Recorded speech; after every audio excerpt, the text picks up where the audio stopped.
Boa tarde, você vai assistir agora a gravação do comentário de rádio feita ontem à noite e que foi divulgado por 200 emissoras na manhã desta quarta-feira. Lembre-se de se inscrever e ao final de deixar o gostei ou não gostei. Vamos então ao comentário.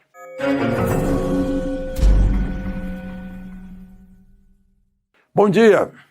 Vocês estão lembrados que o Congresso Nacional aprovou uma lei de licenciamento ambiental que remove todo aquele woke de maluquice ambiental, né, e que vinha entravando a atividade produtiva do Brasil.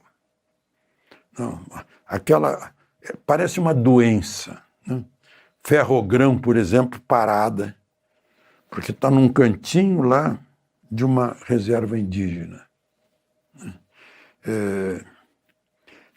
Está cheio de coisa maluca aí.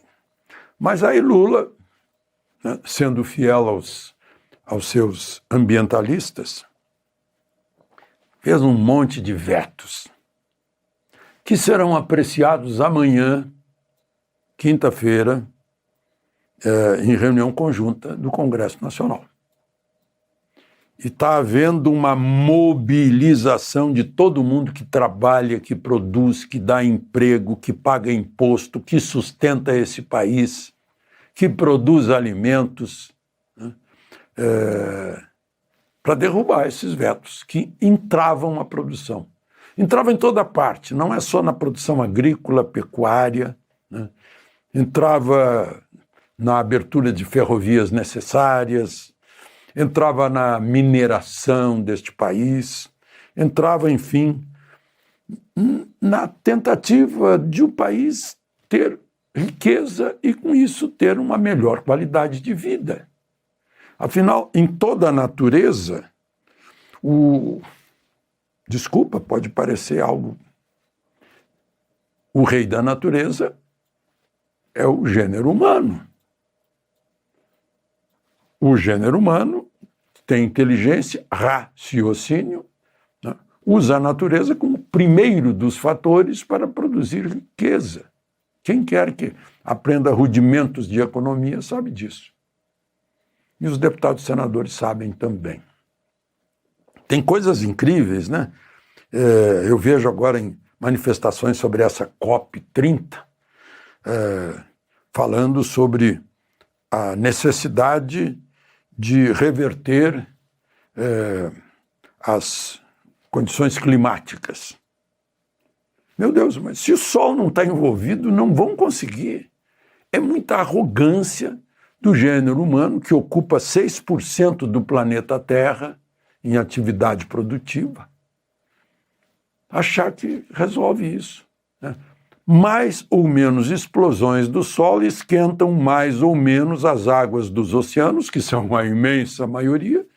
Isso influencia a formação de nuvens, de umidade, de ventos, o clima da Terra, que é cíclico, porque são cíclicas as explosões solares. Mas vamos mudar de assunto, porque tem mais um caso aí, né? Só queria comentar, né? Duas condições. Eu tenho falado aqui do acordo lá no Oriente Médio, que eu sou muito cético. Como jornalista eu tenho que ser cético, eu não posso ser ingênuo, porque se o Hamas está participando do acordo, não vai dar certo. Se fosse a Organização para a Libertação da Palestina, que já recebeu o Prêmio Nobel da Paz por reconhecer Israel e os direitos de Israel sobre Jerusalém, por exemplo, né, que os xiitas não aceitam. Xiitas queriam Samaria, queriam Judeia, né? Não tem como, tem um Velho Testamento aí a comprovar, né, a questão de Israel lá. Bom, mas enfim, o Hamas entregar as armas, eu duvido. Já teve entreveiro ontem. Os soldados israelenses tiveram que atirar num grupo que estava invadindo já. ou eles vão esconder as armas. E o Trump disse que vai lá, se não entregarem, vamos tirar. E eles devem imaginar como. Então, esse é um caso. O outro caso é, de novo, essa história de prender Eduardo Bolsonaro, que está lá nos Estados Unidos. O Lindbergh Farias e uma deputada, acho que é Thalita,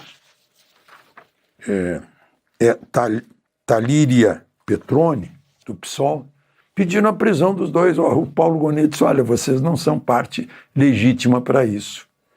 Vocês não fazem parte de Polícia Federal, Delegacia de Polícia, promotor público, para entrar pedindo prisão de deputado. E o mais vergonhoso disso é que 2 deputados parecem que não leram o artigo mais importante para um parlamentar, que é o 53 da Constituição. Deputados e senadores são invioláveis civil e penalmente por quaisquer palavras. O que Eduardo fez lá na companhia do Paulo Figueiredo seria crime de opinião. Mas a denúncia do Paulo Gonet diz que é crime de coação. Estavam coagindo o governo dos Estados Unidos, maior potência do mundo, a coagir o Supremo para não condenar Bolsonaro. E Bolsonaro estava nesse inquérito, por isso foi decretada uma prisão preventiva para ele, domiciliar, só que ele saiu do inquérito, mas a prisão continua. São milagres que só um livro de Franz Kafka, como O Processo, seriam capazes de descrever para as gerações futuras e para as faculdades de Direito. De Brasília, Alexandre Garcia.